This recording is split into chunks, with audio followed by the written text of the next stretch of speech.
studio na nagsisilbing inspirasyon ko. Andito kasi yung vocal mix, oh.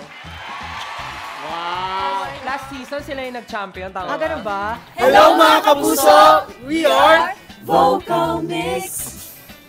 Ayun, kami ang First The Voice Generation's Grand Champion! Galing from Spellbound!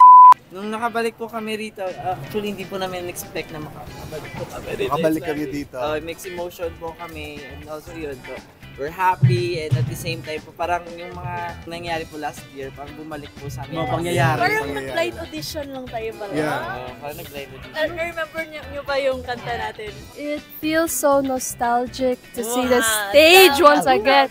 Parang, Ganyan yung position ko dito. Dito ka palagi sa kilid. Oo, dito ang position ko. Actually, dito ako palagi. After po ng The Voice, syempre po maraming nangyari and may mga natanggap na po kaming events. Yeah. Maraming doors na nag-open. Tapos may mga ibang kilalang artist na po na nakasama na din po namin sa stage na mag-perform. Ayun, tapos parang nabigyan kami ng opportunity na mag-perform sa concert ng SB19. Wow. Alam mo yung sinabi lang ni Coach of Blind Auditions na dito na kayo sa Team Cout, mag-perform kayo sa concert namin.